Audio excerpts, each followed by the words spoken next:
Welcome to LOA Today. I'm Walt Thiessen here with Louis D'Souza and Amy Blackford. Today is Monday, August the 24th, 2020. It's 4 p.m. New York time, and wherever you are in the world, thanks for joining us for another episode of LOA Today, your daily dose of happy. We're off to a blazing start here on Monday because, as usual, Amy has a topic all lined up for us, and even more than that, I've got a couple of emails that I wanted to share that came from listeners who have been tuning in. And guys, I've been kind of talking up the last few days how I really want to keep building our audience up, getting us into like the next level, so to speak. And our listeners have been kind of climbing on board, which is cool. I love that. Giving me feedback, giving me encouragement, giving me ideas. So I just wanted to share a few of them. First, from Barbie. Now, Barbie is very clearly a very direct woman because she says, dude, you don't need to do anything. Visualize the larger audience and it will be there. Dan's radio research was waiting on you to pick it up. That was on Thursday. We were talking about that. And carry it into fruition. Larger audience, radio, TV, broadcasting station. Intend it, manifest it, bring it in. It will be. And just remember us little people who are here with you during the growth stage. And then she followed up and saying, what about listener-supported radio? $1 a day or whatever people want to give. No obligation. I'm certain it'll be amply funded. Believe, she says once again. So, yeah, I agree. And actually, Barbie, I never actually stopped visualizing. I visualize every single day on this stuff because I really do want to build that larger audience. But I love the way you just kind of forcefully say, go do it. Just do it. Get it done. It's done. It's already done. That was great. And then Janelle actually shared some information. I mentioned that there was an iPhone issue, and she confirmed she had the same issue and gave me some good details that was very helpful. And then she followed up with a really nice email in which she said, thanks again for all you are doing for the community of listeners. I've really enjoyed your show and listening as faithfully as I can to as many shows as I can. As an aside, I really enjoyed the last Neville show. That was last Wednesday. With the piece about tithing and tipping, I also find the connection of giving 10% energetically to the idea that scientists say we only use 10% of our brain's potential power. It's an interesting comparison there. I wonder if there's something in the cycle of energetic gifting that Neville discusses that about, growing that potentiality. Also, I love your manifestation focus on a TV radio station. As I listened to you and Cindy talk about this again last Wednesday, as a listener, this doesn't feel like a stretch. I think of what you do already as a radio show and your live stream as a TV show. You even often have a live audience. So it's fair to say you are a TV radio host. Do we have supportive listeners or what? When I pictured owning a radio station for you, what came to mind is a podcast network for LOA shows, with yours being the feature and branch out with shows from your various co-hosts. I don't really know how these networks are, and I don't think we need to worry about how the hows work. I just get the feeling to be open to what this manifestation looks like. It's about getting the message out to an exponentially broader audience that's ready to receive your vibration of happy. And I agree that on literally what she described, that was my original intention. Way back when I first started this. And that's why it's growing as it is. It's really cool. So thank you both to Barbie and Janelle for reaching out. That was really wonderful. I just loved it. It was great. Well, it's wonderful when people take the time to acknowledge you're doing something you're passionate about. Oh, yes. And then they take the time to express to you what it means to them. And that just in itself is the fuel and the passion. Even though you would keep doing it without that, that just kind of adds and amplifies that energy. Absolutely. Yeah. And it certainly amplified my energy. I can tell you when I got those 2 emails, it's like, oh, a nice big pick me up. I like that. Absolutely. Really good. So Amy, I can tell you're feeling great as usual. I am. I'm in a really good space. We had something really fun happen, my husband and I, that I wanted to share with you. It's a perfect example of how something can happen. And if you want to label it as negative, you can, but if you can stay open that everything truly is happening for a reason, that might sound really cliche to a lot of people, but when you start understanding the law of attraction, you can understand the concept that literally everything that is happening is an opportunity for something new and exciting to come from it. So long story short, because I'll keep this short, my husband lost his wallet, which had lots of credit cards and a business card for our business, our fireplace business in it. And the thing that he was actually the most upset about was this engraved wallet that I had given him that had a message on the inside of it. He's like, all the other stuff I can replace. He said, but this wallet, whenever I open it and I'm kind of having a tough day and I read this engraving from you, it really lifts me up. And Nice. so he stayed pretty calm. He went and he closed all of the credit cards. Hmm. Meanwhile, his intuition, he admitted this later, was telling him not to do that, not to close the cards out, even though it was a tremendous amount of money at risk and he had no idea where the wallet was. Hmm. He was certain he had lost it while out running errands. So while he was doing that, I am on Facebook because I bought it through Facebook, the wallet. So Hmm. I was going to see if I could re-gift him this wallet to send it to him because it was the thing he was actually the most upset about. Sure. In the middle of me looking for this wallet, I get a text on my phone that's through our business line. I found your wallet in capital letters, and he gives me his name and his phone number. So I give the number to my husband. My husband calls him, and the guy is like, okay, where do you live? And my husband's like, we're in Dunwoody. And he's like, okay, well, I am too. Where in Dunwoody? And he says, Dunwoody Village Apartments. And he's like, are you kidding me? I'm in Dunwoody Village Apartments. Ah, He literally lived a few apartments away from us. nice. So my husband goes to meet him, and it ends up he is a doctor. He is an acupuncturist. So this is where it gets even more exciting. Is one of the things I haven't added to my list of remedies for pain is acupuncture. And it's just something that I've been wanting to try. And I hadn't even voiced this to my husband. And the night before that, he was telling me he wanted to start acupuncture. And so when he went and met this guy, finds out he's the doctor, who he doesn't even just deal with acupuncture. It's more of a holistic, like Louis was talking about on the last podcast about the importance of foods and thought and all of these things. So it's kind of an integration of everything we've been talking about, caretaking for the body, eliminating pain. Apparently this doctor, this whole thing started, he was an MMFA fighter. Oh my And goodness. yeah, he had all sorts of injuries from this. And that's kind of what sent him on this road to self-healing. So because my husband lost his wallet, and then this wallet was like in the middle of the road, this man stopped his car. Oh my. How many people would even do such a thing? And that he lived in the same apartment complex, only a few apartments away. And is now going to end up, my husband has his first consultation with him, and he's going to check it out. And we're going to both basically have consultations and kind of add this to our list of self-healing remedies. And I don't know about you, just Louis. I think the universe lifted his wallet. I mean, that's the way it sounds to me. amazing to me. The power of the universe is incredible. It is. It can put pieces of the puzzle together that you couldn't even dream of. Right. Hmm. And that was the thing, is during all of this going on, basically, as stressful as it is to lose something where you understand there are people in the world, like we were talking about, there are thieves. My husband and I just kind of kept this energy of, well, you know what? It is what it is. The thing he was most upset about was this gift. Hmm. And then I was even looking for a solution for that. And then to just have it immediately delivered back wasn't even about the money because he'd already canceled all the cards. It was really about even that the doctor lived in the same apartment complex, only a few apartments away. And this apartment complex, by the way, there's like 30,000 people in here. It's huge. And so just all of that together, that he's an acupuncturist and something both of us have expressed interest in. Really, when you're in the flow and you keep yourself in alignment, the way things snap together so fast.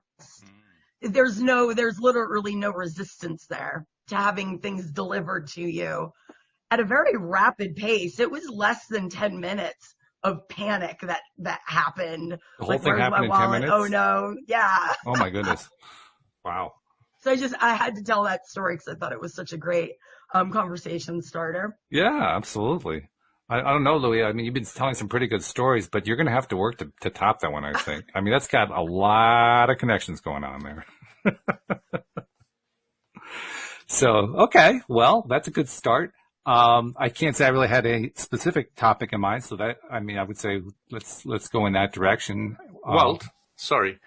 I just wanted to say something. I was on mute. I was talking to my daughter. I was hoping to get her to listen in, because I added the extra account to Zoom there. So if you can see there, I don't know if you've added it in. Yes, it's I in there. see that. Yep, she should be able to hear. But she's not. But that's besides the point. So, Okay. but what I wanted to mention, Amy, is that my wife lost her wallet, and she, you know, I have to top the stories. I threw the Go gauntlet right down. ahead. just the other day. So, you know, she's very good at placing things in the right place, in the right order, and she's excellent at remembering them. But this wallet was gone, vanished completely. So she remembered she had it in the house. She doesn't know how it vanished and all the rest of it. So we're wandering around looking for it, and nobody can find it anywhere. So she goes to work, and while she's at work, somebody knocks on the door. And I open the door, and the guy says, "Is this yours?" And it's my wife's wallet. And we're wondering, where did you find it? He said, "Oh, no, down, you know, he lives in a couple of streets down away." I was like, oh, my gosh. And then I was looking at it, and it's all torn apart, you know. All the cards are still in there. The money's still in there. Everything's still in there. But it's very torn apart. Then we're thinking, what happened? What happened? And then suddenly the penny dropped. The fox came into the house, stole her wallet, went down the road with it, chewed it to pieces, and decided it wasn't too tasty. And then this guy found it and brought it back to the door. You know, what are the chances? What are the chances?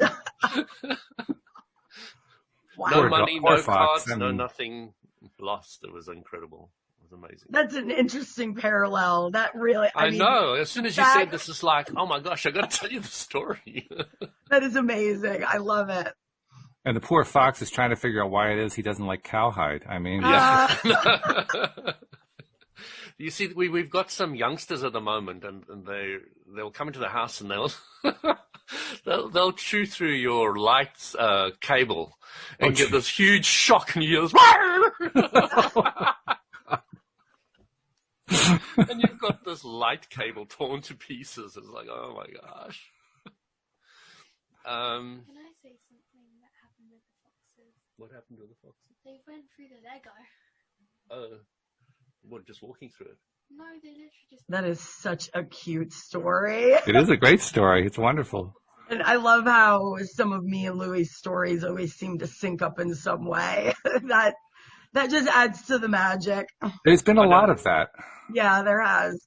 My daughter was just saying the fox was deciding to play with my daughter in the Lego and was wandering all over it and playing with Lego. Playing with Lego. I love it.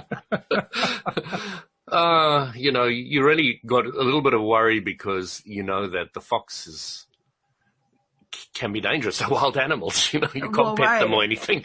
And, if my daughter happens to be in the doorway when it wants to come out, there may be an issue, but otherwise there probably will be nothing. But, Well, actually, I have a story like that. Oh. You do? It happened twice in the past 3 or 4 days. Yeah, we were sitting after dinner, talking, and Louise was looking at some videos and such. And all of a sudden, we smelled what smelled like a skunk. Like, what the heck is going on? Did a car hit a skunk or something? So I go to the front door where we usually feed our cat and open the door, and there's a skunk right outside the door eating the cat food. Wow. Like, close the door real quick. We don't need any of that. And so I go around to the window, and it's dark out. I flash a flashlight to see if Joy is out there. He's out there. He's staring at me. He's staring at the skunk. I'm staring at the door where the skunk is. The skunk is this huge, very large skunk. This is not a small one. This is a fully grown adult male, and just chowing down on the food. We had just put the food out for him because he doesn't like to come in to eat. By the time like 10 minutes was gone, the food was gone too. I mean, it was hysterical. And then, I had to check afterward to make sure, did the cat get attacked? Did he get sprayed? Right. Something like that. Nothing like that happened. It was okay. So, the next day, we put the cat food out, and the skunk comes by again and steals the cat food.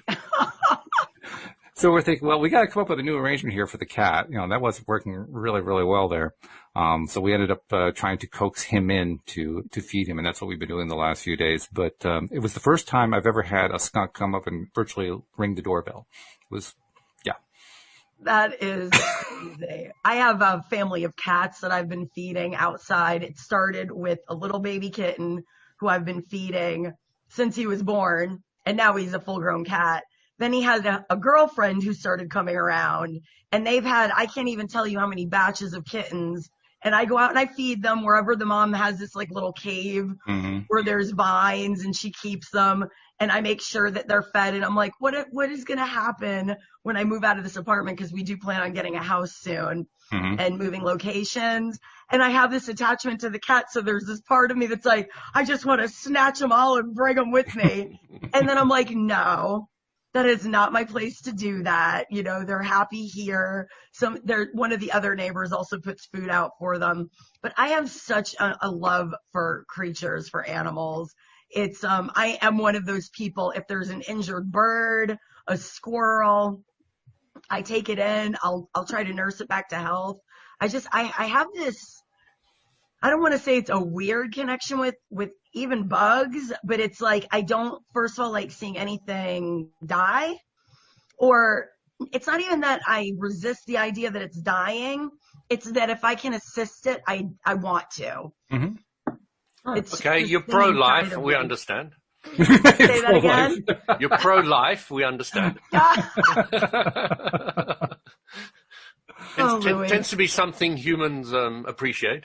I think so, yeah. Well, we wouldn't be here if we were, That's just what we do. We come here to live. Okay, so you guys I'm just will saying laugh. I understand, Amy. Okay, good. You will laugh at this one. This was one of my more extreme, when I was like, wow, do I need therapy for this? I used to do paint murals, and I would do paint outside murals sometimes, and my mother-in-law had hired me. They built this beautiful lake house, and I was doing an outdoor mural on the deck. And it was a fly, and it was flying around me, and it went down into what I would use for outdoor murals was acrylic, basically house paint. And it went down into the paint, and it was just slowly starting to sink. And as I looked at it, I just connected with it. And I sat down, I scooped it out of the paint, and I sat there, drops of water, and just brushing the paint off its wings until all the paint was off of it. And then this little fly just and he didn't do it in an annoying way. It was like he was flying around me almost to thank me. And he would just sit on the wall like, I can't believe this big giant just saved my life. Not that the fly had a thought like that, but I could feel this kind of energy of appreciation from the insect. It was really a strange experience. I wouldn't rule out that thought, actually. Right? Seriously, I wouldn't. I mean, especially after what Abraham and Stream of David and others have told Everything us about. is connected. I mean, it's all connected, right? And when you're giving it this helpful energy, I think that kind of transcends language. It made me feel so good. And I wasted probably an hour of time outside painting. But in that moment, I was just so hyper focused on this one task. So yeah, that's one of my more extreme rescue missions. Oh, absolutely. And the fact that Louie's daughter's with us is actually apropos because Josie posted something in the live stream.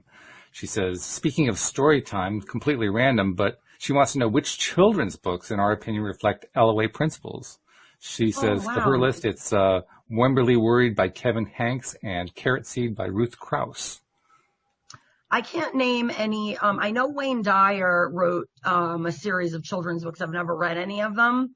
And I know in my YA, the young adult novels, I am definitely, they're not published yet. But that is something that I am implementing into the stories and weaving into the stories, is trying to teach teenagers their own power, basically, and the power of their thoughts and their emotions over the experiences that they're having. So I am happy to contribute with my art in my way to this mindset and this really this law of the universe.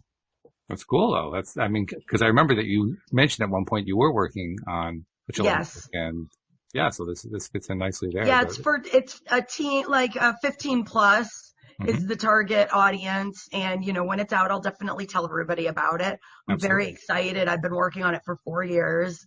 And it's really the culmination. This is my 7th manuscript that I've written. And I just love having a passion. When I wake up in the morning, I have my daily routine, but I also love creating. It's Mhm. just a form of meditation for me. That Mhm. was another thing one of the other podcasts that I was listening to is all the different forms of meditation. Oh, The yeah. stream, David Strickler Right. was saying, sitting in the lotus pose hurts his back. Yeah. And I cannot tell you how many times in my meditation room, because I love it in there, I will try to get in that pose, and it brings my thought to my lower back. And so sometimes I just find poses that are comfortable Mhm. so that I can actually meditate. Mhm. But I also find sometimes when I'm driving, you go on autopilot, and I know where I'm going. And so my mind kind of doesn't have to process and think, turn here, turn there. Right. And I'll also find moments of meditation in the car, moments of meditation when I'm creating, I'm channeling some higher, some higher energy is coming through me, my higher self, some divine message. So this book that I've written, the theme is pandemic, and I started it 4 years ago. Oh, my.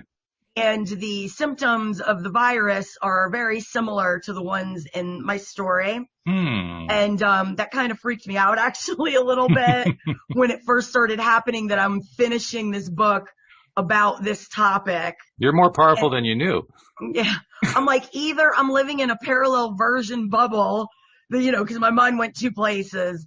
I created this. I'm living in some parallel version of my own imagination, which some What are you people saying, would Walt? argue. We need to blame Amy. I just like to tease her. Louis, that's what's all. so funny that you say that is my husband just yesterday said to me when we were talking about this very thing, he's like, I wouldn't admit that to anyone.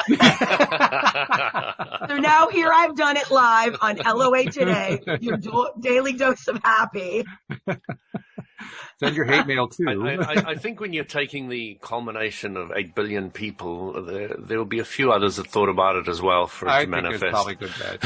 Yeah. Oh, absolutely. I see it more as I've been channeling for a long time, so my stories end up there usually ends up being things that sync up that actually end up happening. So I just see it more as I'm reading energy and probable outcomes. Because that's the other thing I love about the stream, that he refuses to make predictions. Yeah. Because of the parallel realities, there are an infinite number of outcomes, infinite number of possibilities that can happen.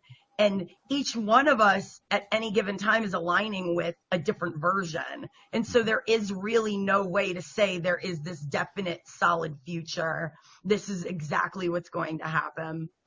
Thank goodness. Otherwise, free will would be kind of pointless.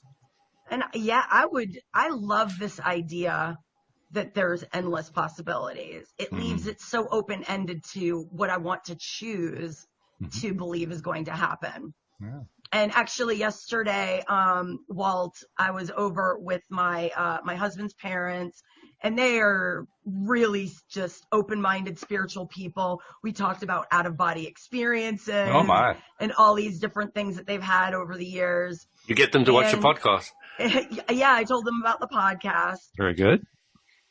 And we were talking about, I told them how I first came on here. It was because I heard you talking about the pandemic and the current state of things in a way that a lot of people wouldn't talk about it and aren't talking about it, in a dialogue that says, I just think something really great is happening right now. And they agreed with that. Because one thing we talked about was getting past fear and understanding, like Louis and I have discussed, it's important to experience those lower emotions, fear, and the spectrum of human emotion is there for us to experience it, but to also not get stuck in any one mode, any one emotion. You have to just kind of move through them and feel them as you go.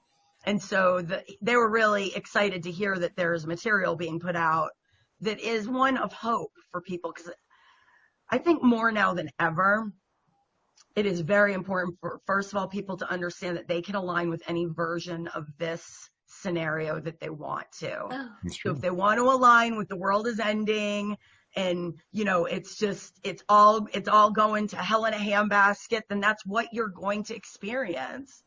And you're going to get what you think about. If you And want you can go through the entire pandemic wondering what everybody else is on about because you've experienced none of it, and that's pretty much my life. Yeah, I really I have totally confused what people are going on about, what they're scared about. And I all blew these their things. mind last night because I told them I'm completely unafraid of getting it, and it's not that I'm not conscious.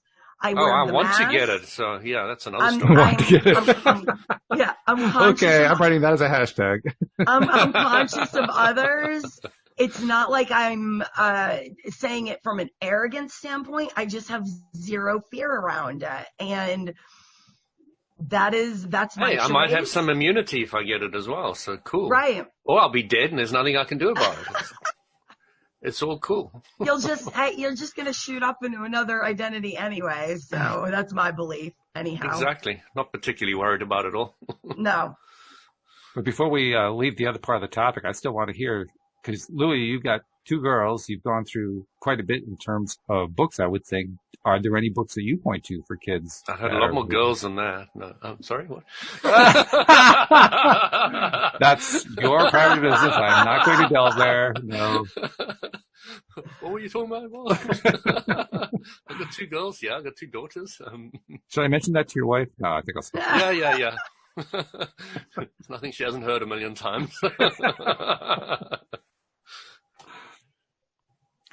No, but are there any? Definitely know Wayne Dyer has some, and I wouldn't be surprised if Abraham Hicks has some children. Oh, Abraham has 3 books. Yeah, Sarah, does. those 3 Sarah books, book. I love them. Okay. I gave them to my daughter, but they really explain the LOA nicely.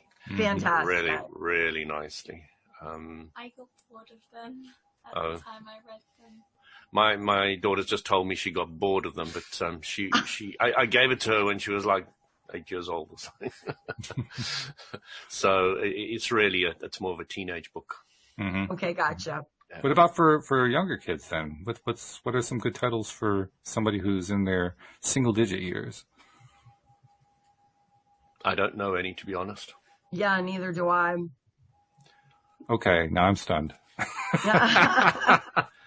And I'm a huge children's book author, and I've really not seen this type of material very much put out. But I would look at Hay House, of course. Well, Yeah. I can name one that's a very popular one, and I'm the one who doesn't have kids, so that's why I'm kind of laughing. Name it, Wall. It came up on Friday, and that's why it's kind of stuck in the Okay. back of my mind. It's The Little Engine That Could. Never heard of it. Oh, The little engine okay. that could. The Little Engine That Could. It's the story of a little engine who needs to be able to climb a mountain to pull a load. I don't remember why he has to do that, but he has to do it. And as he's climbing the mountain, he says, "I think I can. I think I can. Right, I think yes. I can." And then he gets close to the top. "I know I can. I know I can." It's like telling your own LOA story. That's true. I bet if I went back through a lot of children's books, those types of messages were weaved in, but they were done so well, it wasn't apparent, which is the best. Actually, it's the best way to teach it, Mm-hmm. especially to children, because as Louie's daughter noted, boring when the message is just kind of put out there. It's called didactic writing, and a lot of people don't respond well to it. It was done very, very well with an owl and a story Oh, okay. and all the rest of it. It's very, very well done. I mean, I was impressed. So I'm actually going to check it's just, those I just out. think it was the age that I gave it to. If I give it to her again now, I think it'll be a different story, but we'll see. Okay. There's also a book that my wife used to go on about when she was working in daycare called Positively Mother Goose, which rewrites all of the old fairy tales and nursery rhymes into love positive that. terminology. So instead of having, stories where, the kids get baked in an oven or something like that. Yes. A lot of the old children's stories. Oh, they were pretty nasty. Super dark. Yeah. Yeah. So this one turns it around and produces some happy results and some positive results and so forth. So it's not specifically teaching law of attraction, but it is teaching a mindset. Absolutely. Yeah. That I mean, mindset. I keep on thinking of Hansel and Gretel and all those things are really some quite dark. Oh, They really are.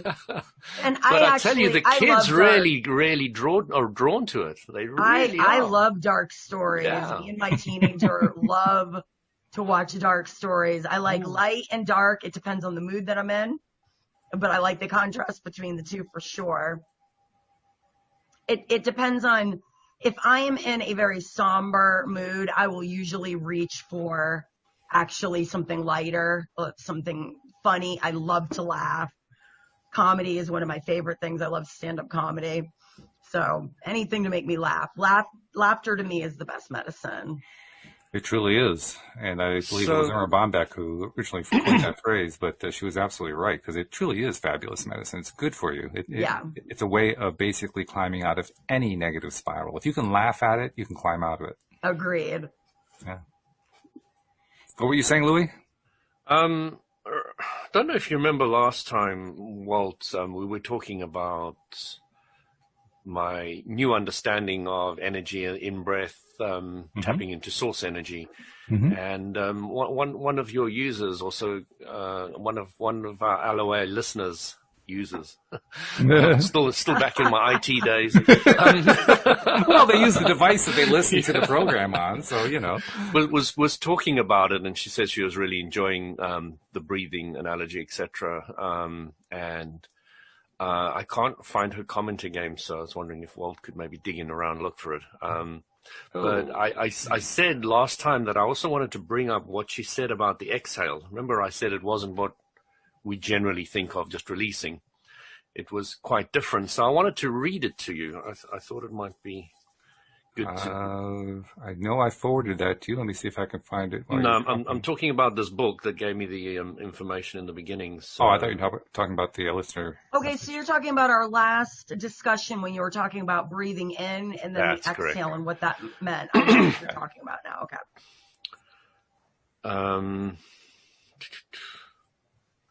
Now, I know I highlighted it. It seems to have vanished. Where did it go? Where did it go? Was that it? No. Was that something different?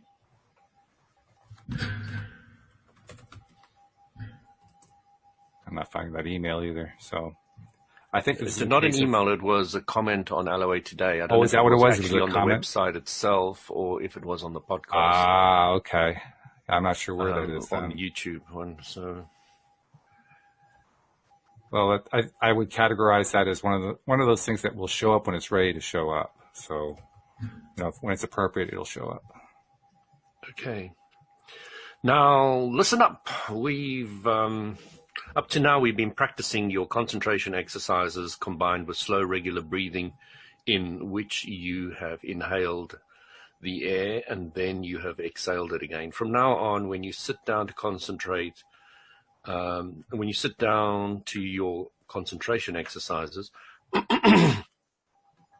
you ought to practice them differently. As long as you inhale and exhale, you're identifying yourself with your body. But the truth of the matter is that your body is really doing the inhaling and exhaling, not you. Okay, so there's some really interesting concepts and ideas that they're bringing in here. And when they say not you, they're talking about your higher self. Mm-hmm. Okay, the body lives because the higher self, God, breathes his own breath into it. We're all alive because our physical beings inhales the breath of God. You know that God is the self in you, thus your body inhales your self, you, and gives your body life. As long as you believe that you are the one breathing, you're identifying in your consciousness with your body instead of with your higher self. Ooh. On the other hand, when you experience in your consciousness that your body is inhaling yourself and then again in your breathing out, you're giving yourself freedom. You're giving yourself freedom. I said it wrongly. So when So when the body is inhaling yourself, then again, in breathing out, giving yourself freedom, you can experience the marvelous transition out of the person, the animated body you have been up to. You've been up to the present in your true self. Now, I'm not reading this brilliantly. Some people can read this much better. From now on, as you practice, try to realize that not you are inhaling and exhaling, but you are being inhaled and exhaled by your body.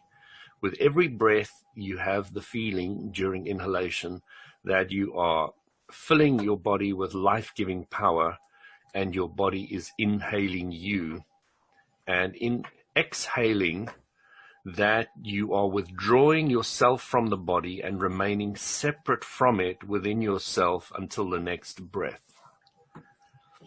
Wow, that's really interesting. That's a lot of mental activity for breathing, too. I mean, I'm kind of imagining myself sitting here. Okay, I'm going to sit here. I'm breathing myself in now, but my body is breathing me in as I'm breathing. Oh, I'm out of breath. I got to come in the other direction. I really like this idea that I'm not the one taking the breath, because the body has its own mechanism. It's my suit, but it isn't actually the occupant of the suit is the higher self, the soul, the spirit, whatever you want to call it. And so the suit, the mechanism is the breathing, because that's what makes all of this operate. So it makes sense. That makes a lot of sense to me, what you just read there. I like the phrase, giving yourself freedom. I thought that was a great phrase, because Yes. it's so often that we do the opposite. So many people take away their own freedom. So giving ourselves freedom, that's a nice concept. That's like a reminder. Even if we've given it away, we can give it back to ourselves. We can still give it to ourselves. So one of the simplistic things that I'm kind of getting is your higher self and your physical body, they separating for the understanding of this process. Mm-hmm. That's the first thing I'm getting from it. The second thing is they're saying that the body breathes in you, because without source energy, the body wouldn't exist. Right. So you've got the physical body breathing in the source energy that animates it. And then when it breathes out, it's kind of like a death. It's kind of like you're separating yourself from, you're kind of seeing that separation of the body from the source. And you're kind of seeing it as the tool that it is, rather than getting mixed up between your higher self and your physical body. Right. I found it incredibly profound and useful, but I can understand that this is not everybody's cup of tea. No, I think it's really interesting, and it's also all of the body mechanisms, the heartbeat, All of them, all of absolutely. the things that are just, we're saying they're automatic, but the body, I've always said, I think the body has its own consciousness, meaning it's its own suit. It is the suit of my higher self, my soul, but it's got its own consciousness that the soul is animating it. And therefore, I've learned also how to start speaking kindly to my body, especially going through the pain that I've been in. One thing that I'm finding comfort in is speaking more kindly to myself and seeing how that shifts the pain around a lot. It's a good plan. So the pain manifested, I believe, when I was younger. I was always lack mentality with money. And I remember, Louis, when I first mentioned I had back pain, you said something about lack of money, which is something I've definitely conquered. I never feel that feeling anymore. So then the back pain should be gone. Yeah, I know, right. But however, I feel like there are other unresolved, I feel like pain is a storage of emotional baggage, trauma, however you want to, phrase it is fine. So the pain is a gift, because it's a reminder of the things that I still have to release and let go of. And I feel like as I'm going through this process, it's also teaching me the power of my thoughts and my emotion, and how much control I actually have over processing pain and freeing myself of it. Because as you pointed out here so eloquently, I am not my body. And when I almost get to these places of there comes a separation of I'm not my body. I understand that. And therefore there's no such thing as pain, because in that moment I am outside of my body, even though I'm still inside of it, if that makes any sense to some people. It does. This might help. They finish off by saying this: in doing this, in other words, this series of breathing in source and letting, from what I get, the death is all about the death of the ego. So the little self dies. And in doing this, you'll experience something similar to the death of the body when you withdraw yourself from it and your body exhales you for the last time. Practice this for a while and let us know how you get on. And you know, when you have those out-of-body experiences, Amy, yes, there's that kind of death that you feel. There's that. Oh, yes. There's that really scary, and this is what it's kind of portraying. It's kind of like you're now tuning to that different frequency. Yes. And using the breath to get you to that place of changing your frequency to that higher frequency. So you're now focused on more the source energy part of yourself rather than the other side. Than the physical part. I get it. That's really interesting.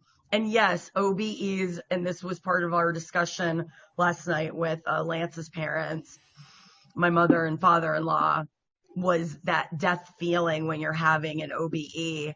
And when you first learn that's when you really first understand that you don't actually ever die. And It's very liberating. It's very liberating. I think it's one of the most key reasons, even if you only do it a few times, just to get that from it. Because I think so many people live in fear of death that they aren't actually living while they're here. They're so terrified of dying because they think literally this is it, this body, this identity is all that they've got. And so there's this hesitancy of, you're so afraid to die that you're not actually present here in the moment.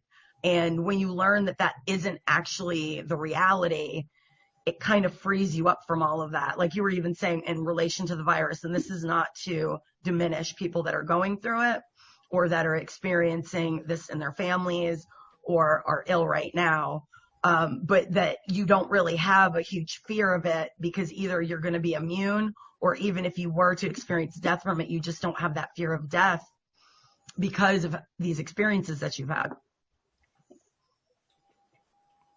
Yeah. No, I completely agree with that. There was there was about 10 things I wanted to talk about while you were talking. I was like, which one do I start with? Oh, goody. So many options, so little time. So I know an hour with us flies by really fast. And Jeffrey has said liberation is a word that has shown up many times in our life over the past few days. And, you know, I was just thinking of a liberating experience that happened to me. It was when I became a nudist. You know, I was brought up in a conservative Christian-based South Africa, and the idea of wandering around nude was just not a concept. So I came to Europe and went to France, and you go north and of the clothes came off. If you go north of any beach, you know, it's all nudist. And, wow. You know, I just fitted in there so beautifully. It was like I went for a run up the beach and I saw the nudist colony for the first time. And then I started gingerly taking my clothes off because I wanted to stay there, because I won't allow you to stay if you want to just Google all the nude people with your clothes on. You got to take them off, which is fair enough. Sure. So, absolutely. So, you know, I removed my clothes and I got more comfortable with it and all the rest of it. Then eventually a thought struck me, like out of the blue, and it was like hit me like a huge brick. It was like, why are people wearing clothes? Right. Instead of the opposite way, why are people taking them off? You know? Right. The complete 360 kicked in. It was like, why are people wearing clothes? That's what we call a perspective What do they need to hide? shift. What are they hiding? And that's when I knew that become a nudist when that kind of kicked in. Before that, it was all playing with a new concept and idea, but after that, it was like, oh my gosh! And so you found that very 360. liberating. That was very liberating, and then leaving your body. And I was trying to find a human physical experience that was very liberating to me, to kind of relate it to the outer body. But there's nothing that kind of relates to that, because it really does. It relieves a huge fear within you of the idea of death. Yes. Which as a kid was a big black scary wall to me, and it was horrible. Oh, me too. And I could never get past that until I started working on myself, studying and understanding. Then slowly, over many years, that black wall just vanished completely, and then the out-of-body experience has just completely removed any fear of any kind. So yeah, very, very liberating experience, Jeff. It'd be interesting to hear what your liberating experiences are, because, we feel so much better when we liberate it, don't we? Yes, absolutely. Because there are just layers. You don't even realize how many layers from childhood on that are just kind of, it's like wearing a bunch of coats, and you're just kind of taking these coats off that are there, that maybe someone else put there, that you picked up unconsciously. And so, yes, as you take these layers off, literally, it is very liberating and freeing. One thing that I will share, because this is all about contrast, although I don't have a fear in particular of me dying, I do have a really hard time when one of my when one of my animals dies. Mm-hmm. I grieve like no other. I have a fear of losing the people in my life that I love the most, my husband, my kid. So I do still hold on to that fear. And that is something, it's very contrasting. So to not feel it in particular towards myself, but to feel it so acutely, it's not something that I harp on, but every once in a while when I'm laying in bed at just the wrong time, when I'm trying to go to sleep, that fear will pop up into my mind. What if something happened to my husband? He works a very dangerous job every day. And I try and get rid of the thought as fast as possible, obviously. What does your husband do? He is, fireplace and chimneys, and he gets up on very high roofs every single day. And to the point, when he first started doing this, I was his helper, and I tried making him quit, and so he fired me. Watching him, he's like a monkey on these roofs, and he doesn't just get on the roof, then he's bringing a ladder up. Amy, that is so beautiful to watch. Those guys that are so skilled and balanced. He is, and all the rest of it. And if you just focus on that incredible ability of his more and more and more, because it is something that I admire hugely. I've got this window cleaner came here, and I really loved him because he would scamper up this. Yeah, he is unbelievable. Clean all my gutters and clean my windows, and he doesn't just get on the roof. He brings a ladder, and then he uses the ladder on the roof to get up to the highest peak of the chimney. Yeah. And he pulls some Spider-Man stuff, and I have a huge respect for him.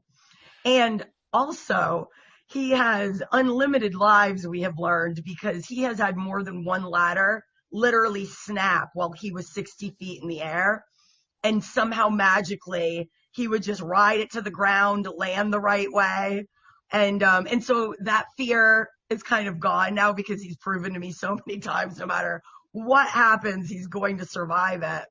But there's just still that innate, I love him so much. When I love so much my animal, my child, my best friends, there is that feeling. So I wonder why it's easy for me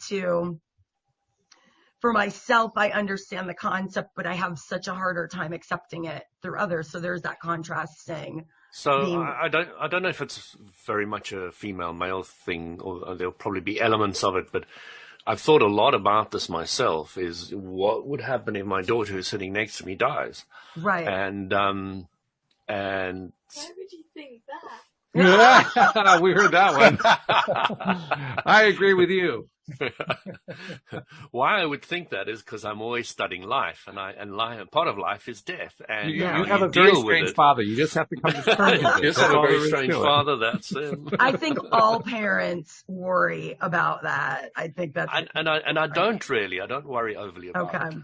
And this is the thing that's really come to be interesting to me, is where have I got to in myself that I can not particularly worry about it, because I don't feel when my daughter dies that I'm going to lose her, Yes, because okay. I'm still going to be able to communicate with her in Yes. different shapes and forms. Yes. So there is an element to my whole life that doesn't worry that much about this, and it really makes my life a lot easier. Okay. I love that you said that. I love that you said that, because I actually have had this experience with, I have this one animal. It's a cat that has been traveling with me. I swear it reincarnates and comes in the form of another cat. It has the same mannerisms. And I don't believe this with all of my animals, but there's this one cat that's been traveling with me for quite a long time that has proven to me that like just what you're saying, there is a communication. When my father died, he died 6 years ago, and we were not close when he died, and we were very estranged. And I actually have a better connection with him in the non-physical than I did in the physical.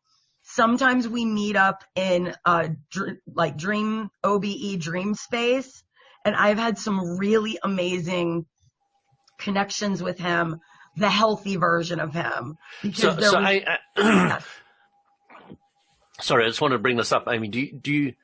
I'm trying to phrase this in a way that people can really grasp. One thing that really helped me with dead people was to understand what Abram teaches. Abram says that when you are alive, you've got wanted and unwanted in your vortex. Yes. Okay? When you're dead, the unwanted vanishes. Yes. Okay, so the only thing you're dealing with when you're dealing with somebody who's dead is the purest, highest, expandedest form of them. And it's not the person you knew, because the person you knew had the other side of them to you. Yes. Me and my father were estranged because he was so in the unwanted part of his vortex. Exactly. And that's why when he shifted and died, I could all of a sudden feel his energy around me, and I would talk to him, and it's a completely different, like you're saying, it's the most positive, purest form of him. Mm-hmm. And it has brought me all sorts of healing around the topic. So yeah, that's a really great, thank you for that answer, because that I can apply that to all of the people that I love in my life and the animals in my life and everything. And it's a great reminder. So thank you for that. By the way, people who have returned to pure energy, in case anyone is wondering, they do have a sense of humor. Yeah. And I experienced that last night. I had a dream. I haven't dreamed about my father in a long time, but you mentioned your father, and it brought to mind. I'd forgotten it happened, but as you said, oh yeah, that's right. I had a dream about my dad last night. It was really short. Didn't last very long. But what happened was, I don't remember what house I was in, but I was in a house and the doorbell rang. I went up and opened the door, and there's my dad standing there. And I said, "Dad, you're here." And he gave me a big smile, and he said, "Not for very long." And he started breaking up into pieces and going away. Oh, cool. That is so cool. I love that. I love that. Jeffrey, that was wild. I just want to respond to Jeffrey's comment here. You know, he was saying that, if I lost my daughter, he'd be here for us. Thank you. That's really nice. Really appreciate that. And that's what I love about humans. We're very supportive of each other. Yes. But he also said there, when we were talking about the positive dead person, he was saying the shadow also exists and can be spoken to. It can, but it is the dead part of them. It is the part that existed while they were human. You can still tune into that vibration of those. So that's what people might call a ghost? Yeah, I think Jeffrey might be talking about Carolyn Mace's idea of shadow existence. But I think that's a good analogy of that lingering energy, what you're talking about, that ghost, yeah. identity. Yeah. Perfect. Yeah, nothing, as far as we understand from Abraham Hicks's teaching, nothing ever dies. No. Ever. Nothing, ever, in any shape or form. So whenever somebody says, you need to overcome something and all the rest of it, it's important to understand when you do overcome it, it doesn't, the thing that you overcame didn't die. It's still there. Right. And you can go and tune back into it at a later stage, even though you overcame it for a period of time. So it never dies. And that's why you keep on, you get to that place in your life where you're only looking forward, and my brother and I were on the beach, on Sunday, chatting. We went for a long walk and we were talking about, bits and pieces of our past, because there's nobody else to relate it to. My brother went to the army, I went to the army, and nobody else I know who went to the same army and the same similar barracks and all the rest of it. So, we have things that we can talk about, but both of us are saying we don't really want to talk about the past anymore. We want to talk about where we're going. I mean, even though we're old dudes, Yes. we still want to focus on where we're going, what's happening. And I really love that. To me, that's so important, because a lot of people get stuck in the past. Yes. And the other thing to know about the past is it's not detrimental if you're focusing on the things that you really loved about your past. Yes. Right. Then you're milking them to bring them into the present so that you can move forward. So it's just about stopping to think about those things that really bring you down and make you sad or frustrated or angry or blah, blah, blah about what somebody did or your family member, etc. Yes. So That's kind of want to what you leave that want to behind. avoid. Yeah. You mentioned that nothing ever dies, and it made me remember, or it didn't make me, I chose to remember. I chose to remember like this that, thing. Walter. High five. I really did choose it. But no, I was And remembering awareness is important.